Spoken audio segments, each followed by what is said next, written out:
Welcome to the space where creators have aligned a positive and intellectual collab of open minds. For sharing and learning from one another, it's a vibe. We do Rosa podcast on the mic. Subscribe, educators spitting bars. I guess you didn't know I'm multifaceted and humble, checking off life goals.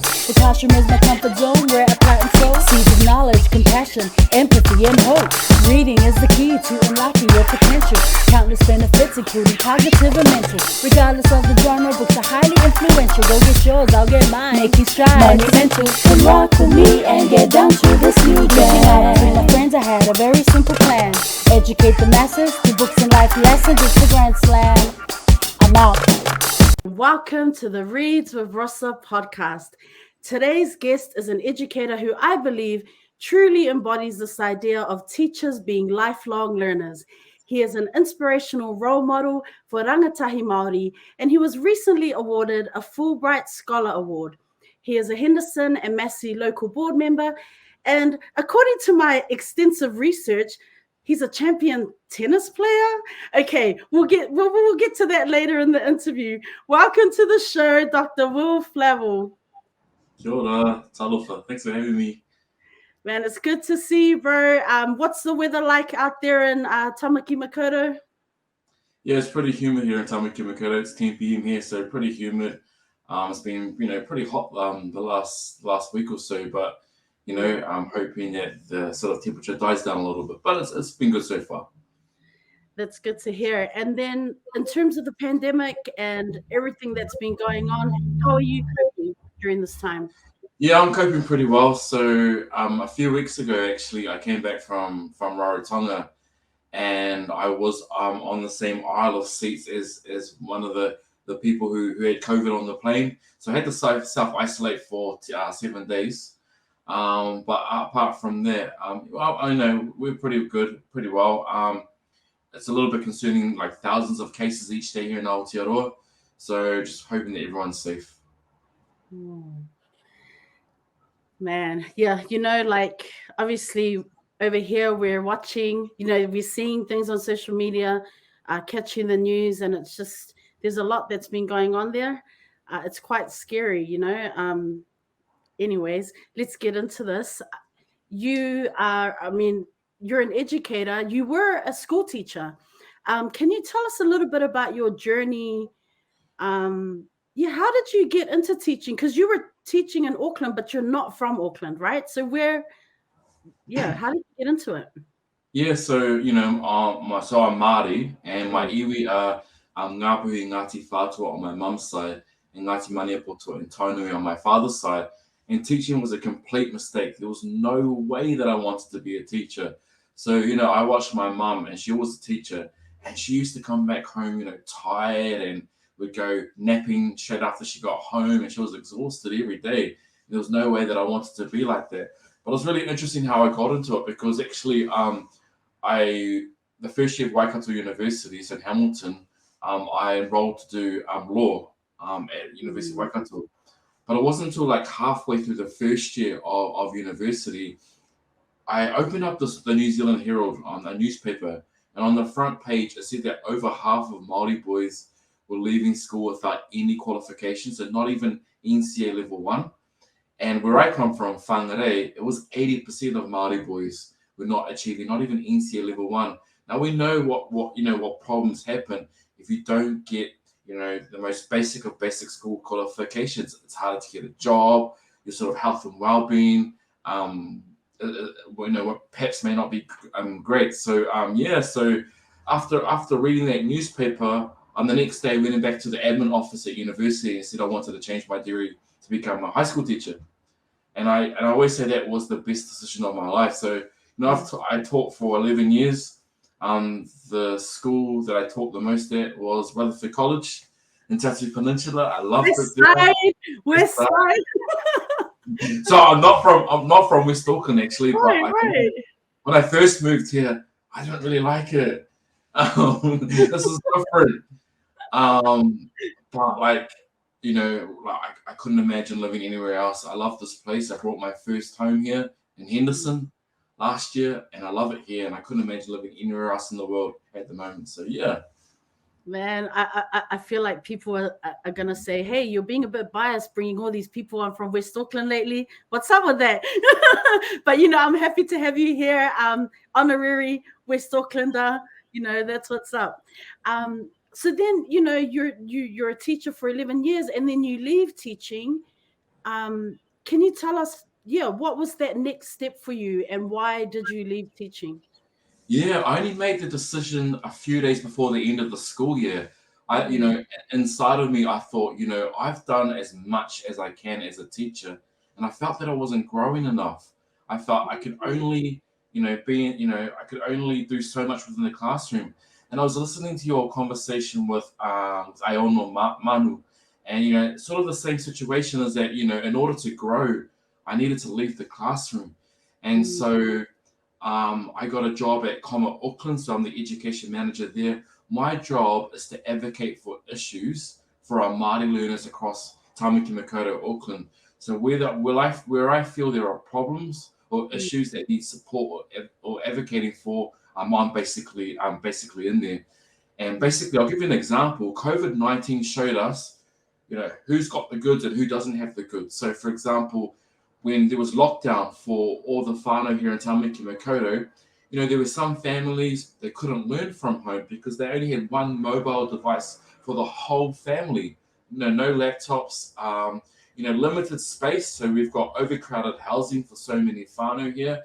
And then there are other families that've got access to, plentiful food, can, access to quality internet, have their own laptops, they've got their own rooms. So you see the differences. So my job was to advocate to the government and say, hey, these families, there's 8 to 10 people in a 3-bedroom home. There's no space for the kids to be able to learn.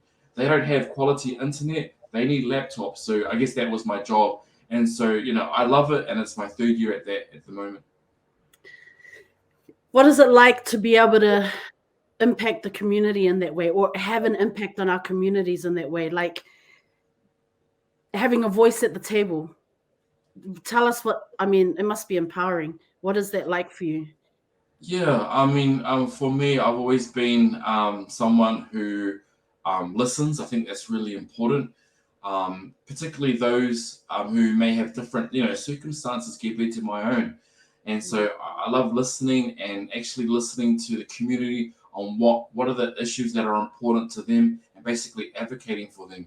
And so, it's really important for me to understand that there are some people that shouldn't miss out on quality education just because they don't have the resources, or just because they don't have food on the table. And we saw a lot of senior students, for example, the last 2 years didn't go back to school and see if they got jobs at their local supermarket so they could provide for their families, because some of the families, they lost their jobs during the COVID outbreak. And so for me, it was like, why should kids choose whether or not to continue to school or help feed their families? So again, that's my job, is to fight and advocate for them to ensure that they have access to quality education. Part of you leave, that's your job. You've been there 3 years, but another part of you leaving, I read, was to do with growing Te Reo Māori, like getting more people speaking it in our communities. Like, can you tell us a little bit about your journey in regards to Te Reo Māori? Yeah, so I'm a second language learner of Te Reo Māori, so it's not my home language. My parents don't have Te Reo, neither my grandparents. So we've got 2 generations in my family that don't have Te Reo. So it's my job to normalize it again, once again, in my generation. So my sister and I are Te Reo Māori speakers, but my parents aren't, my grandparents aren't. And so we did that as second language learners because we had opportunities to study Te Reo Māori at university. And so I was the head of Māori studies at Rutherford College for a long time. And so the government, I've got this goal of 1 million speakers of Te Reo Māori, 1 million. And to be honest with you, like, I want to see Te Reo Māori like flourish across the community, take it outside of the marae, take it outside of the classroom, and actually use it as an everyday language. If I look at, for example, how the Samoan community, for example, I love listening to Samoan families, use the language as a home language, use it within the church, and you hear it in the community quite often. And I think as Māori, we need to mimic that as well. But yeah, there's so much trauma related to Te Reo Māori. For example, grandparents' generation, were forced not to speak Te Reo Māori. And it was slowly dying. The language is slowly dying. But their goal of 1 million speakers by 2040, and my job is to really support that. Are there other people out there around the country who are supporting that goal? I mean, I guess 1 million speakers by 2040, is that like, what can non-Maori do to help with revitalization and help support the growth? Like, I guess bringing back, the reo. Like, how do we do that? Is it a realistic goal? Do you think? Like, yeah, like I don't. It's an aspirational goal, but if we're doing the same thing we're doing right now, there's no way we're going to reach that goal. So you're looking at how many Te Reo Māori. So I mean, those who can speak sort of basic Te Reo Māori, you're looking at maybe a couple of 100,000. And we're not going to reach that goal if we don't, for example, make Te Reo Māori a compulsory subject in our school system. That's really important, because I feel that the school has to set the example, and the Ministry of Education really need to push that, because there's so many benefits of having a second or third language. As someone, as you would know that, you learn about a different culture, you learn about how others think. But because Te Reo Māori is so interwoven in this country, like for example, the place names, the environment, if you look at the different names of plants, of our birds, you won't find Te Reo Māori anywhere else in the world. So it's how unique our reo, it's a taonga. So, I'm really passionate about that. And for non-Māori, as treaty partners, I feel it's just as important for non-Māori to be learning Te Reo Māori. In terms of the revitalization process, Māori should lead the way in terms of the revitalization process, but non-Māori can be supportive of Māori with that. Do you think that schools, are there schools out there do you think the Ministry of Education, there is a shift towards making it compulsory? Do you see that happening, or is it still a very long, ways away? Yeah, so the ministry and a lot of political leaders talk about not enough teachers, Te Reo teachers, and that's perhaps true. But that's cool that you've said there's not enough teachers. What are you doing about it? And what I see, you're not doing a good enough job in terms of training teachers, motivating people to become teachers of Te Reo Māori. So it's good to say there's not enough teachers, but cool. I want to see constructive solutions to that. Governments are really scared to really push Te Reo Māori, because it still has a minority backlash. We see it in the media, we see it on Facebook comments and stuff like Koto NZ comments about things Māori. So there's still that minority that push against it. They show signs of racism against things Māori. And so I think politically they are aware of that as well. But I think that over the last 10 years, there's been a progressive push. And I love seeing the attitudes of non-Māori. And that was my PhD thesis anyway, was about the learning experiences of non-Māori high school students learning Te Reo Māori. And we are seeing a gradual supportive approach by non-Māori towards Te Reo. Man. So you are also a local board member, for Henderson-Massey, out in West Auckland. How did you get into local politics? Was it? Yeah, how did you get into that? You work in so many different spaces, Yeah, it was really random. Back in 2013, I said, you know what? I want to stand for council. I want to stand for the Henderson-Massey local board. So there's 21 local boards in Auckland. And so Henderson-Massey is my local board. There's about 130,000 people in my local board area. So think of, for example, Waikumete, the Kelston, all the way up to Westgate, and everything in between is my area. And I looked at the 8 members of the local board back in 2012, and I thought, hang on a minute, because there was no one under 55 years old. 7 out of 8 were Pākehā. I was like, what the heck? This doesn't represent the diversity of West Auckland. So we're 17% Māori, we're 20% Pacifica, 20% Asian, and 40% under 24 years old. And if you looked at that diversity compared to those people who make decisions, Auckland Council decisions, they don't reflect the diversity. So I thought, you know what?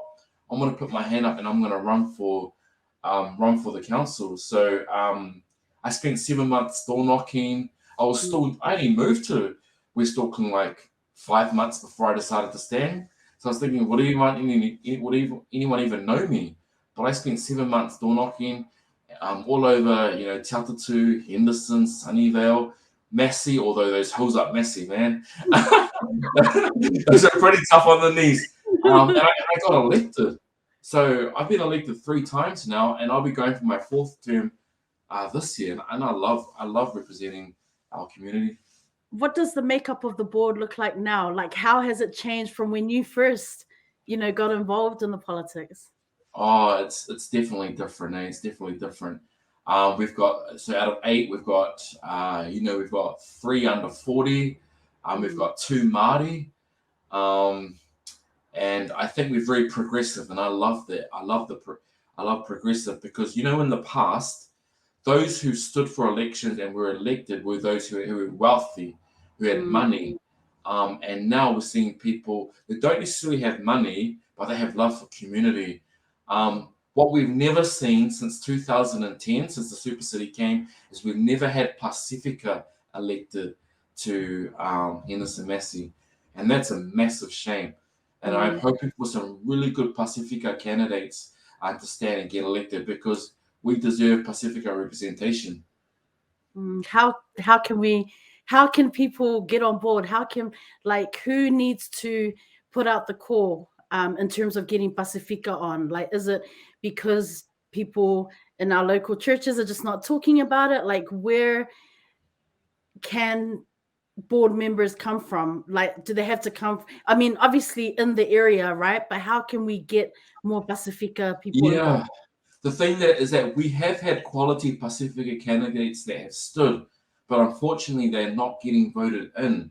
And so we've got a very low voting turnout. It's something like 35% of eligible voters vote, 35%. That's low. And the lower the numbers of people that vote, the more likely Pākehā, older, and homeowners vote, because it's a postal vote, believe it or not. It's old style. Yeah. So you have to vote. And a lot of families, they'll think it's a bill and they'll chuck it in the bin. They'll be like, oh my God, it's the decking, for real, man. Come on now. Moses. It's pretty bad, eh? So they're not voting. It's an archaic way of voting. I've always pushed for online voting. We don't have online voting this year. It's still going to be send it to your address, fill out the form, and find your local postal box. I don't even know where my local postal box is here, to be honest. You know what? To be honest, now that I'm thinking about it, last time I was home, I didn't even know that we have a local. I'm like, I don't think I've seen like a local postal box in our area forever. Like, what on earth? Come on. It's really bad. So that could be a reason why. Also, if you look at those who are who are not homeowners, it's Māori and Pacifica, who tend to move around quite often. So, for example, the landlord could be selling their home, or the rent could be too expensive, and they'll move and they'll move and they move, which I think is not great. And so so I want to change the voting system. How can we get young Māori involved? I've heard you I mean, not involved, but I guess interested, because I've heard you on this other interview where you're talking about you would like to see more young Māori get involved, more of the younger ones. But how do you get them interested in local politics, right? Like, well, first of all, probably have to change the archaic system that you all have going over there. But how can we get them involved if it's just a lot of older people? Yeah, well, first of all, so I taught contemporary political issues at high school, and I've, on the very first day, I would say, politics affects all our lives 24/7. So I make a few examples. See that playground that was built down the road?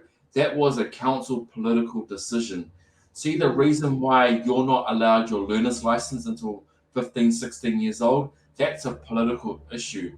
The reason why you can only buy alcohol at 18 years old, that's a political issue. So politics affects us. And when you bring it like that to kids, they're like, oh, wow, now I get it. Now I understand.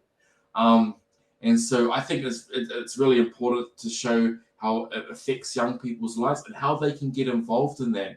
Because it's not just for older people. It's just as important or more important for younger people. So you need to know how it's relevant to their lives, first of all. And secondly, how they can participate in that. So there are a number of ways that you can participate at a local board level. So you can come and talk to us about an issue that's really important to you. So yeah, a lot of people do that. So so that's one way of engaging young people. I wanted to ask about the progress on the marae and Te Atatu Peninsula. I heard you talk about this in this interview. Like, at the time, it was like last year, and you were talking about it's like, and we're nearly there. We've nearly got all of the permission and everything. How are you able to give us an update, or did I miss the memo? Is it already up? I'm not sure. How is that going? If you're allowed to speak on that. Yeah, I'll take you back to 2013 when I was campaigning for the first time about the marae, about Te Atatu. I remember going to a community hui and hearing one older person who's probably passed away now that said that the marae will bring in gangs. Just something really stupid like that comment. Oh no, we're going to bring gangs to the area if we're going to build a marae. And I just thought, oh my gosh, racism absolutely exists right throughout our community. With the Te Atatu marae, there seems to be problem after problem after problem. Now at the moment, the issue is a driveway, the consent for a driveway. And so it just gets like, when you think you're nearly there, and here's another issue. And so my fingers are crossed. So at the end of this year is when my term finishes and the next term, 3-year term happens. I'm crossing my fingers that the council can finally be able to say, here is the land to the Marae, Te Atatu Marae group, here is the land. We're here to support you. Now let's do this. Because it was a 50-year dream for Māori on Te Atatu Peninsula, because as you know, a lot of the Māori that live in West Auckland, they migrated here from their Turanga Waiwai, for example, from the countryside. So they came to Auckland, in the 50s and the 40s and the 60s, in terms of come to the city for jobs, so employment opportunities, and good quality education. So we call that the rural urban drift. And so when you move away from your homeland, they thought an urban marae would be able to make us feel comfortable as Māori. So that's been a 50-year dream. A lot of people that pushed that dream have died. And so newer leaders have come through to really push it. So my fingers are crossed, and I said this 3 years ago, but I'm going to say it again. My fingers are crossed by the end of this term. We'll have the beginning of the marae development. Here's hoping for the best on that project. Congratulations. You were awarded a Fulbright Scholar Award. Yeah, when did you apply for that? And then, was it a rigorous process? Did you have to submit a lot of, like, maybe some written work for that? How did you get onto that? Yeah, so it took me 3 months to fill out that application. So I worked at it bit by bit each time. So it's one of my dreams to be able to work with Indigenous young Mm, people in another country. So I've done some Indigenous work with the Ainu in Japan, but with the United States, this is an opportunity for me to go to Boston. And I've just looked at the photos. It's currently happening in Boston. It's freezing, it's winter, it's cold there. So I'll be going, actually, I'm leaving in December. I'll be going for 4 months, 4.5 months. And I'm doing a research project interviewing young Native Americans on what mm, school was like for them. How could they see their culture and their identity in mm, the classroom? So, and I want to be able to compare that with the rangatahi Māori here in Aotearoa. And so, yeah, Fulbright is such an honor and privilege to be able to get that scholarship. But yeah, no, looking forward to Boston. Never been to Boston. mm. Um, 3 hours down the road from Boston's New York City, one of my favorite cities in the world. I love New York, so hopefully get to spend some time there. And Canada's just up the road, and I love Canada too. So yeah, Just up the road, eh? Just up all right.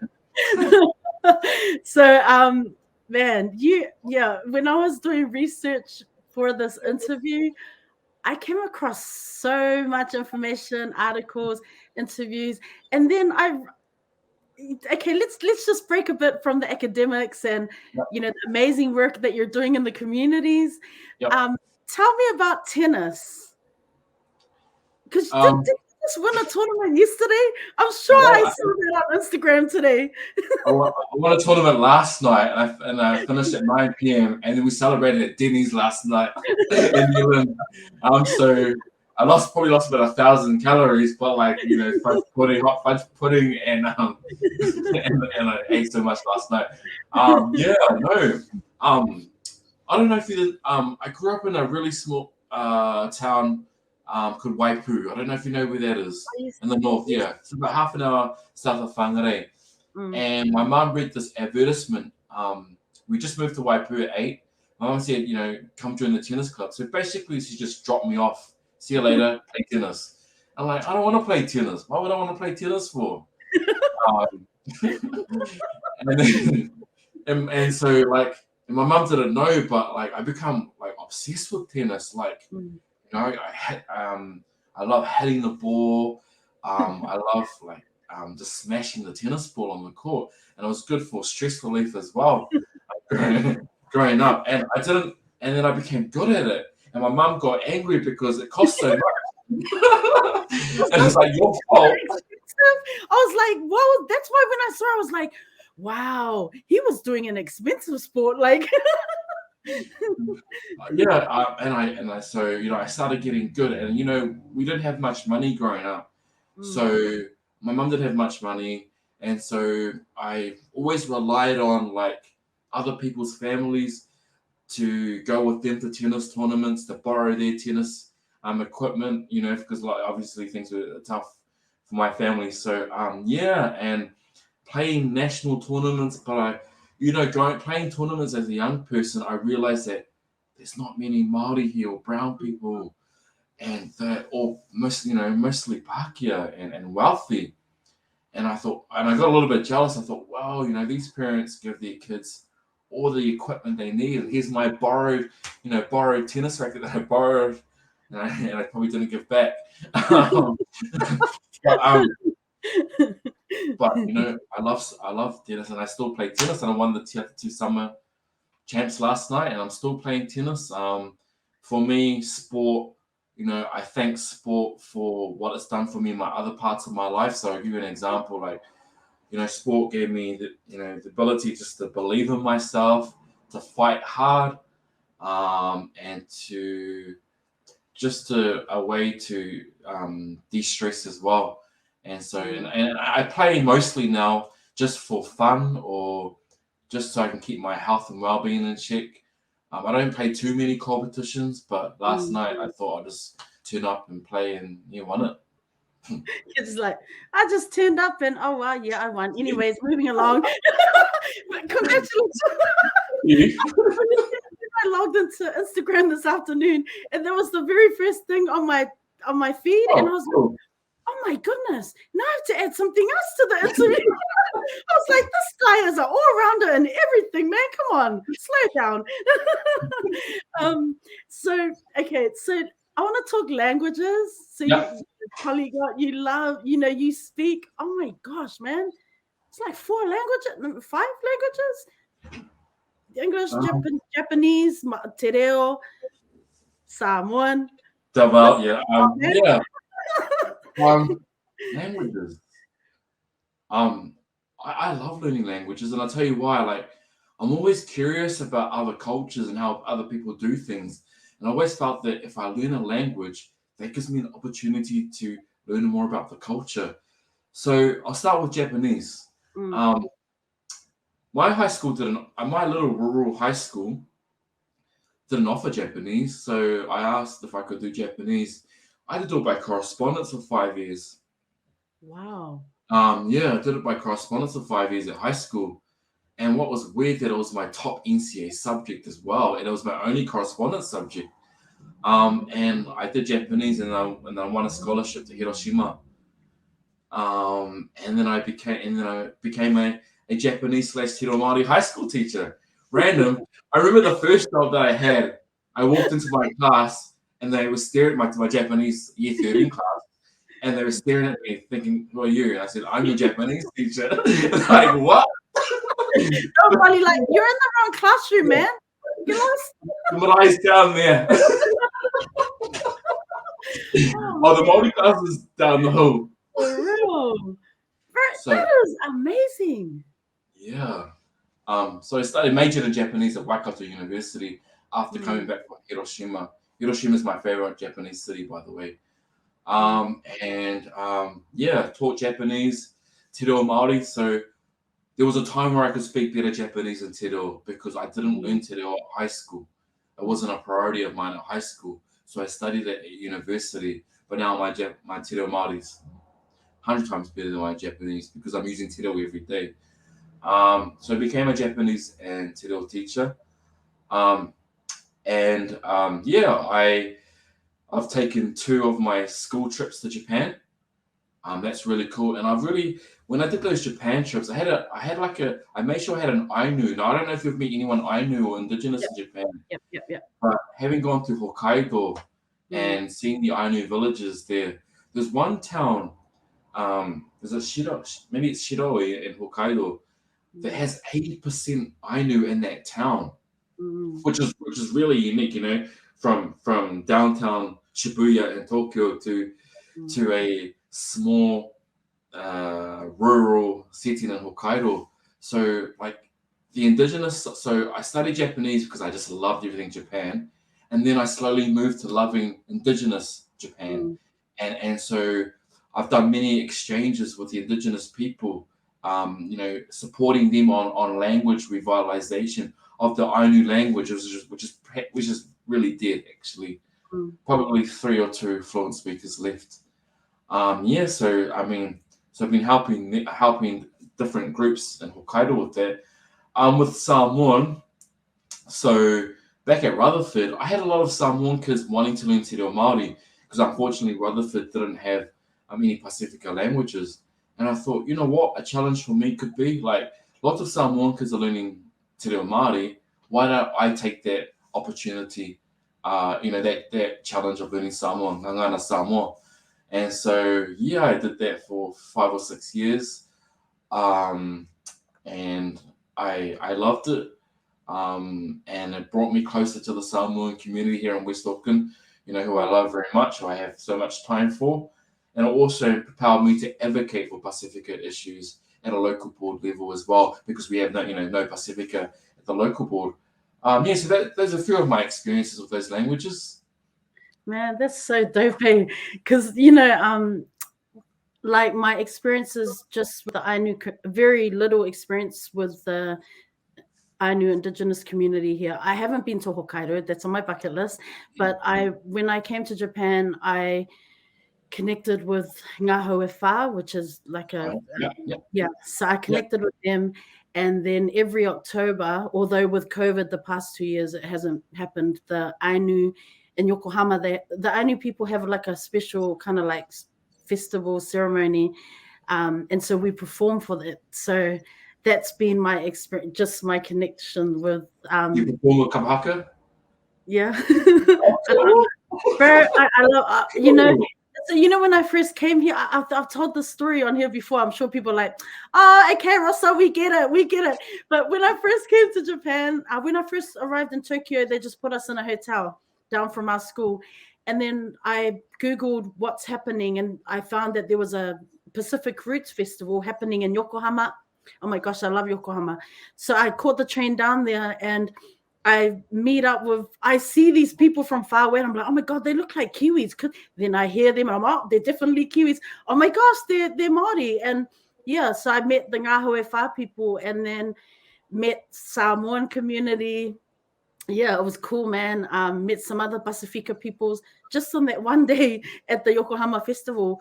And then I actually joined Ngāhau Whā, I think it was late 2016, because I love dancing and singing. I have so much respect for, kapahaka and all, Māori culture, all things. So yeah, it's so nice to be able to connect with whānau here, from back home.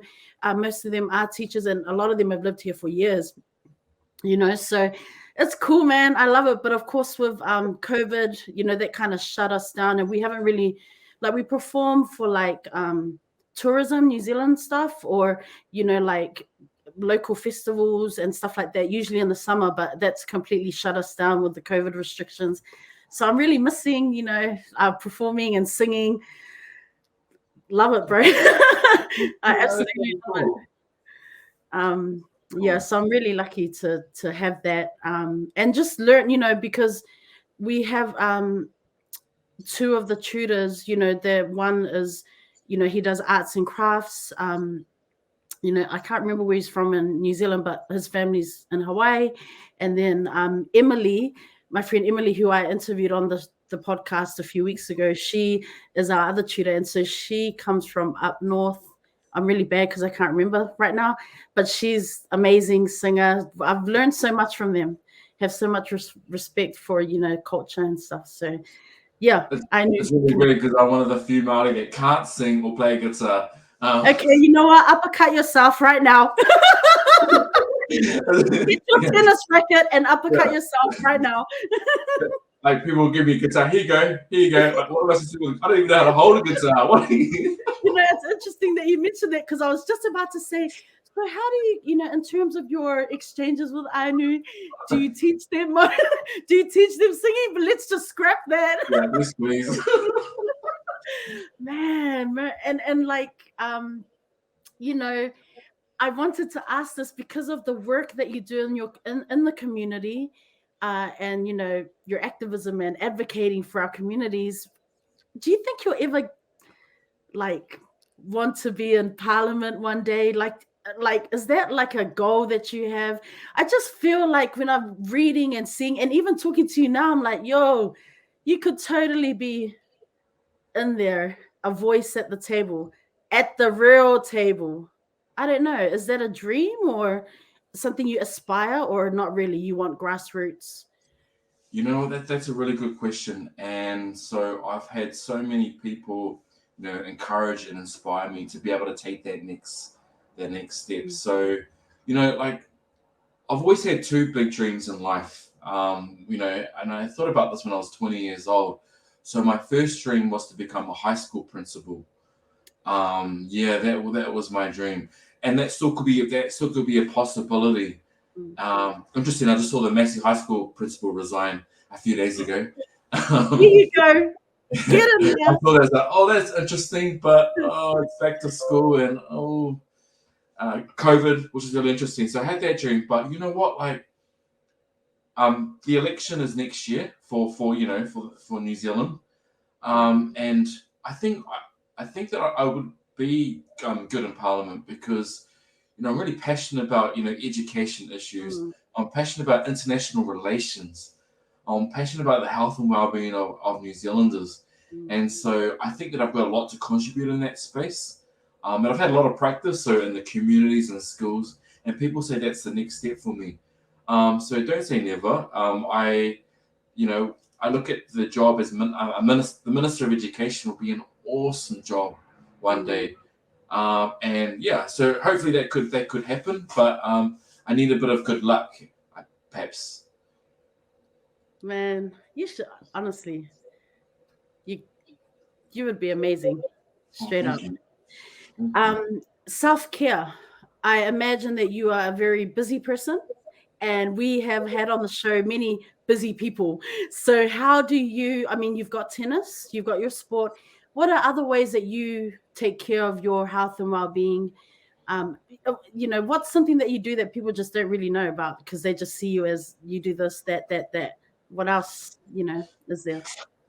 Yeah, and I've had to think a lot about that lately because I feel that my work is my life, and I've had to actually step back and look about what are ways that I can disconnect. With COVID, I realized that I'm working almost every hour of the day. And if you're in my home, I'm working on the kitchen table, I'm working on the lounge, I'm working in my office in the bedroom, and that's probably not really healthy. So obviously tennis is a way of an hour or two, 3 times a week is a way of just letting go of some stuff. But actually, believe it or not, I travel. Travel was so important to me, international travel. So, even when I was teaching, I would save all my money for the school holidays, and I'll just pick a random place to go, and I'll go.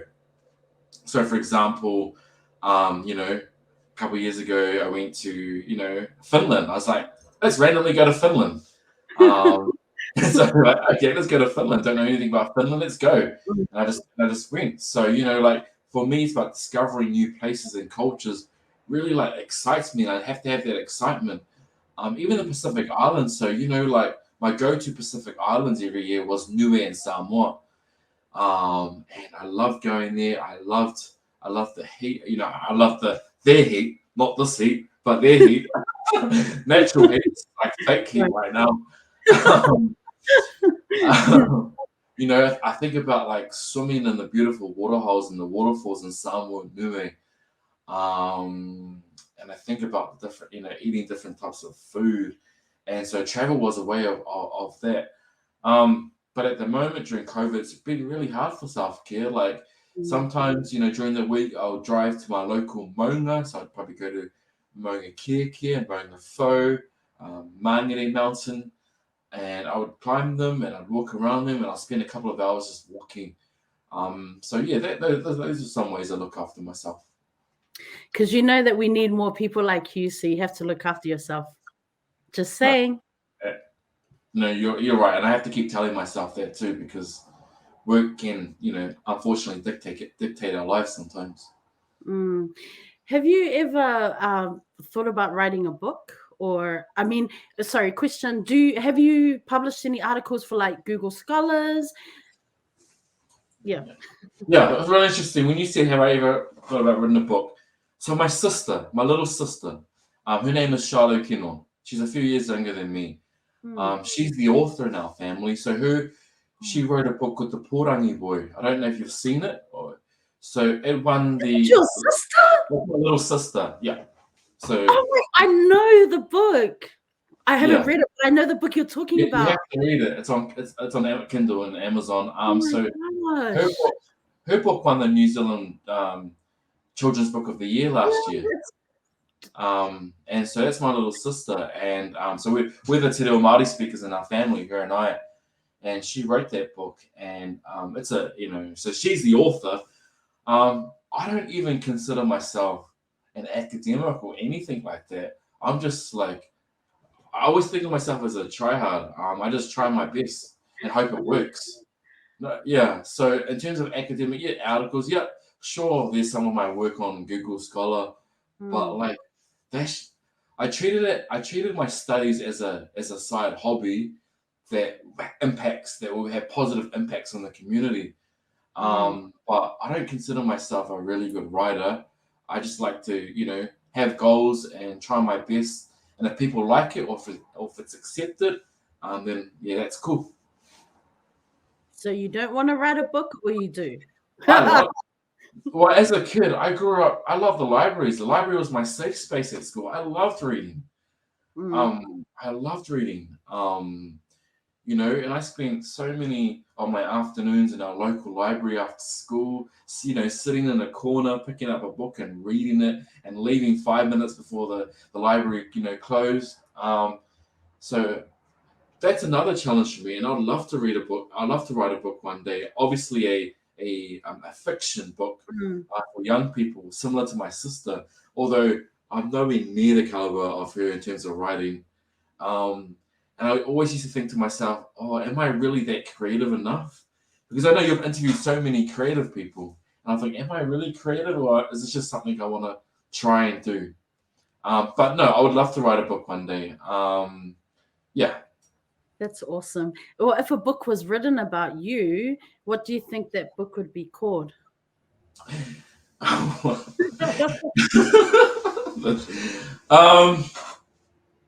The boy who tries his best. No. You'd be bored. You'd be bored. If it was about my life, you'd be bored. But I've always, I'm a big believer in young people still reading. It's a shame that there's so many distractions. A lot of people like to play. Young people are playing online games, Xbox, PlayStation, social media, things like that, and we miss the beauty of holding a book in our hands. And I saw the interview you did with Sam Tanielu about, because I also loved it when the Scholastic, the Scholastic. Me too. You order books, right? I bought a book. Yeah. And I bought a book, and I think him and I think I'm maybe a couple of years younger than him, but I used to ask my mum, can I have $10 for this book? And to hold a brand new book and to read it, and I used to get excited about reading as a young person. Although I've probably got 1,000 books in my house right now, I don't have a lot of time to read, but when I do, I make sure I sit down and read it. Do you listen to audio because I know you're busy? Do you listen to audiobooks by any chance, or that's not really your thing, or you just haven't found the right book? Yeah, I'm gonna try and do one. I do prefer to read a book myself, and when I'm reading, I don't know if you do this, but I tend to create this movie in my head, while I'm reading it. And I know you and I have a favorite book in common. The Scar of the Bamboo Leaf. And so I read that. Yeah, and I can talk to you all day about that particular book, because let's talk about it. Let's talk about it right now. I bought the book in Apia at the airport. I'm jealous. Yeah. I couldn't even. I think I can get it now on paperback, but when I first read it, I could only get it on ebook. So it's just like, but bro. Yeah. I brought it in Apia, and then a few weeks later, so I was a guest speaker on the World Peace Boat. So I took it with me on the World Peace Boat, and in my room that night, I just, I read it for probably 2 to 3 nights. It was a little bit hard at first to get into, a bit slow. And I thought, come on, Will, persevere. And I got into it, and it was beautiful. And it was, I never cry in my normal life, not even at funerals. I know. But I cried on this boat after the ending. I just could not, get it out of my head. Right. Because I think essentially the Kiva, the main character, we all know a Kiva in our lives. Yes. We all know a Kiva in our lives. So that's what made it special. Like, this person is actually similar to a person that I know. And that's how I made it so real. And I love a good love story, by the way. I've read it many times since I first read it, and every time I'm like, you're not gonna cry, you've already read it enough now. Every time it was so funny when I saw that, he read this too, I think when it's that point where you're like, finally she gets something that she can have, something that is fully hers. And then I was just like so devastated and cried, and then every time I read it I cry, and I just love it. And I actually asked like I Sienni who wrote that, like I remember I DM'd her one time and I was like, there's a couple of us just wondering, do you have any more books coming out? Because she has another book. But you know, she's a teacher. So she's a teacher, I think on the Gold Coast. But man, I would hope, you know, soon that maybe she has a book or something coming out, because man, that book was just I tried to find her online, and I wanted to talk to her. Can you please talk to me about this book?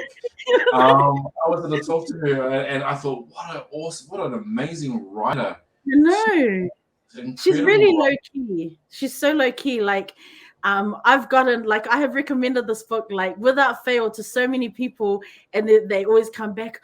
Oh my God, can I find the writer? Where can I get in touch? And I'm like, this is her IG account, but you know, she's a teacher, she's a mother, and I actually, when I first started the podcast, she was one of the very first people that I reached out to because I wanted to talk about the book.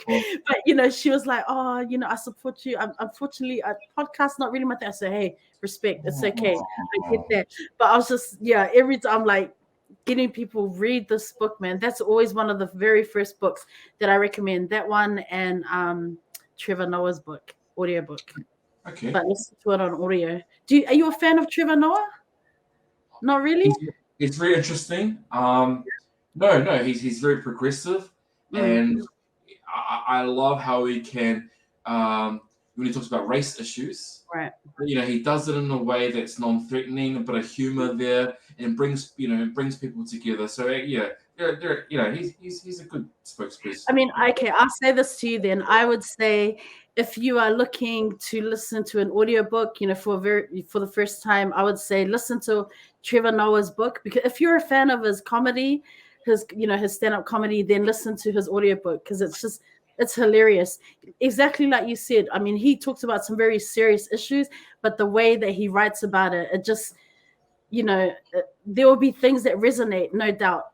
But I would say if you're looking for an audiobook, listen to that one, because every time I've recommended it, people come back like, oh my God, I didn't think I'd really get into audiobooks, but thank you. I'm like, it's so good. So, you know, check it out if you have time, you know. Yeah. Cool. So then, book recommendations. Do you have a book to recommend? It can be an academic book or perhaps a childhood book or recent read. Apart from my sister's book, The Porangi Boy, yes. Actually the last book that I read was a Nicholas Sparks book, The Wish. Now, I don't know if you're a Nicholas Sparks fan. No, I haven't. I think maybe I've read like one book. I know he's got a lot of books, but yeah. Shout it out. Yeah, so, I mean, The Wish. So when did I read that? So I read that earlier this year. And you know, obviously he writes romance novels. Although he split from his wife, so I don't know what happened there. Okay, here's a question for you. Just really quickly on that note, did you notice a shift in the writing once he split? Okay, that's sad. Well, what I noticed was that, like, you know, like when you read the acknowledgements and he's not including his wife in the, you know, his wife in the acknowledgements. I thought, oh, that's a shame. Because there's other 15 books he did, so she got the cut. But okay. So this was The Wish was you know, I'll give you a 1 minute breakdown. So it was about this young this lady. She's probably in her 40s. She's sick, and so she is sick. And what the author does is that he takes us back in time 20 years beforehand, when, you know, she had a baby, you know, when she was 17, 18 years old, and the circumstances around that.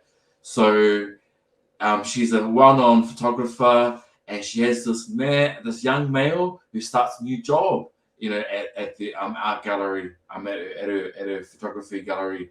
And so she develops a relationship with this young man who I won't give it away, but it's really cool how what he does is that he talks about the current times, and he's able to go back and talk about the woman's experiences as a 17, 18-year-old, you know, having a baby. So yeah, a bit of romance in there, a bit of mystery. Unfortunately, a bit of tears as well, which Nicholas Sparks is good at. So I don't know if you've seen any of his movies as well. A lot of my friends hate Nicholas Sparks or dislike his genre. Is he the one that wrote The Notebook. The Notebook? Which No. Yes. Oh, Yeah. I always cry in that movie. It doesn't matter how many times I watch it, I cry. Stupid, man. Well, I know. You're crying all his other books, although you're crying. Unfortunately, there was a few tears from me in this book too. Like, why did you do this? Anyway, so The Wish by Nicholas Sparks. Okay. Oh, you're so funny. Okay, so as we look to wrap up the show right now, man, Dr. Will Flavell, inspirational. Seriously, you've shared so many gems tonight, and I just I just want to wish you all the best for later in the year, as you head out to Boston, right? Yes, head out to Boston. All the best with that. I look forward to following your journey. I'm going to keep my ear out, ear open, listening to see if there's any news on the marae in Te Aratū Peninsula. But yeah, I just want to say, keep doing you, keep being the advocate you are for our communities. Like, it's just awesome what you're doing. And I really do hope that one day I see you in Parliament, because you'd fit right in, man. We need voices like yours at the decision-making table, for real. So just kia kaha, bro. Straight up, just keep doing you, and I look forward to following the journey. I want to hand it over to you right now, though, just to drop just some last words of encouragement, just for our young people, out there who might be listening, or just for anyone really, For me, like, I think it's good to challenge ourselves. So I'm actually an introvert, believe it or not. And so I'm in spaces which I have to be out there. And so and so that's about testing my own, my own abilities and my own I guess myself. And so I would encourage people to actually go beyond what they think they can do and to test the waters, basically. Having never thought that I would, win elections at Auckland Council level, never thought that I would get a PhD. But it's about actually just trying your best, thinking that the impossible is actually possible. And I've always advocated it for our rangatahi. Actually, step up, try your best no matter what, and just get out there. And if you don't do well, then you learn from that experience, and it makes you want to do better if you don't quite achieve or succeed. So that's just a couple of things for me.